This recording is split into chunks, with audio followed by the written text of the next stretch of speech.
Now let's talk about the maker.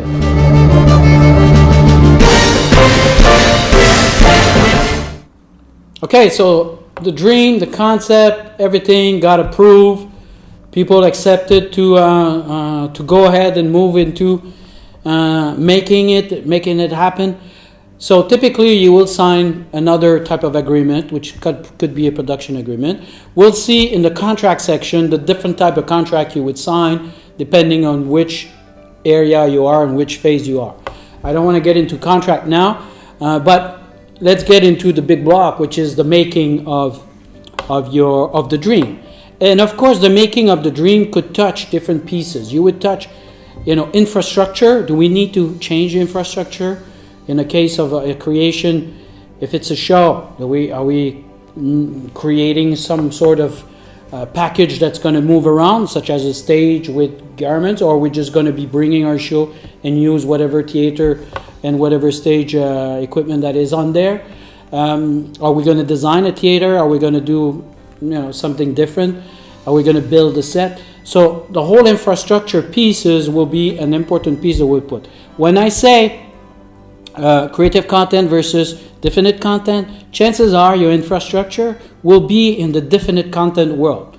People working and building infrastructure, they're not in the creation mode. So you have to give them drawings, you have to give them concrete information. They have process, they have tools and techniques that works in a certain way. You might be working with architect, engineer, and therefore this one is not the creative content world. So when I say you need to be able to work in both, here's an example. Infrastructure will be definite content. Then you might have the performance world, which is like the creations world, which is the artistic pieces where we're going to start to put the different components that makes, for example, a show or a video game or a website. You put them together and start to understand how does that appeal to an audience. And the artistic will be heavily involved. The coaching might be involved. A lot of the people will be involved. Of course, the technical piece that is supporting the show in a case, or the creation of the video games of others, will be really right there too, working with the creation side by side, and they will be working in a creative content world. Okay, when I was talking about the creative content model, creative capital, creative agility, this is the kind of area that you're going to see these folks operating. And pretty much we're going to see later on in the life cycle the different phase. But of course there is a design phase, there is an execution phase, which is like construction, training, hiring people, the whole bit, and then procurement. All of this will be part of the execution mode.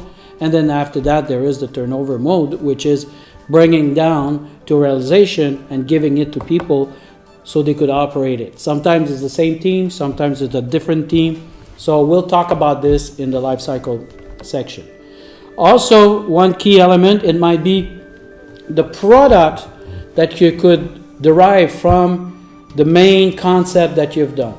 Keep in mind, concept comes with intellectual property. You're going to have character, you might have designs that are really cool.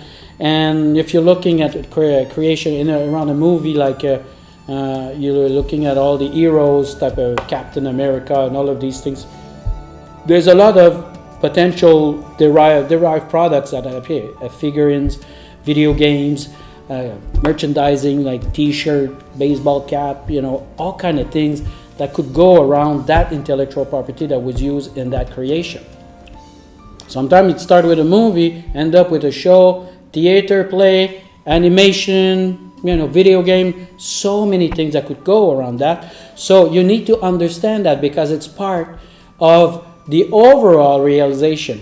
You might not deal with that one immediately because you might be focusing on delivering. For example, in my case, I deliver a show and then later, but it's part of the overall creation of being able to spin other type of product in order to leverage the original investment. All of this will have to come together in order to declare we have realized the dream and we have met the objective that we had set at the beginning. If you remember in the dream area where we're talking about a business objective, the market objective, operational objective, all of this that fed the concept, now we're going to deliver it. we realize it has to tie back to what we had said there.